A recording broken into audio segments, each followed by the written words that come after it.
এটা কি দেখছেন বলুন তো? ঠিকই ধরেছেন, এটা একটা ডিজাইনার শো। ওপরে যে ডেইজি মোটিভটা আছে, ফ্লাওয়ার ডেইজি, এটা কিন্তু বানানোর ভিডিও আগেই আমার দেওয়া আছে।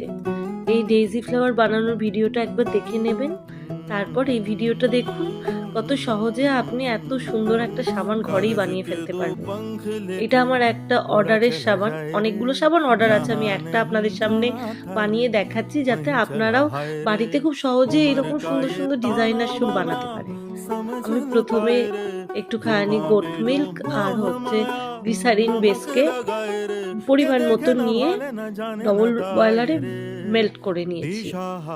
সব বেস মেল্ট হয়ে গেলে তাতে আমি আমার পছন্দ মতো রং ইউজ করেছি। আমি সবুজ রংটা নিয়েছি বেস হিসেবে।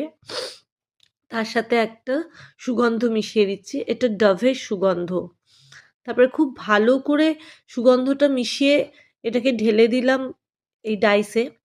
এবার সাবানের জন্য যে সুগন্ধটা নেবেন, ফ্র্যাগ্র্যান্স, ওটা যেন অয়েল বেস হয়। সাবানে অয়েল বেস ফ্র্যাগ্র্যান্স দরকার হয়।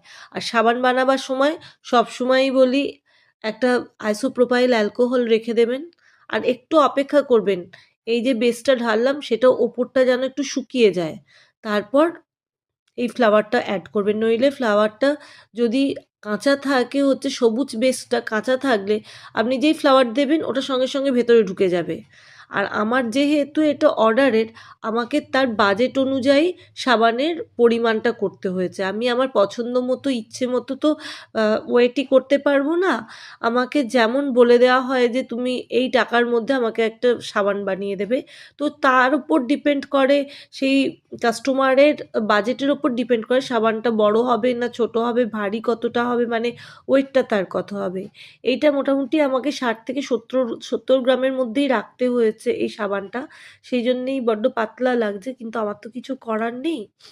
এবার সাবানটাকে একটুখানি মাইকা অ্যাড করে দিই। এটা যে মানে আমি যে গ্লিটারটা ইউজ করছি, এইটা হচ্ছে কসমেটিক কালার। যে কালার আমরা লিপস্টিক আইশ্যাডোতে ইউজ করি, আমি সাবানে সেই কালারটাই ইউজ করছি। একদম স্কিন ফ্রেন্ডলি।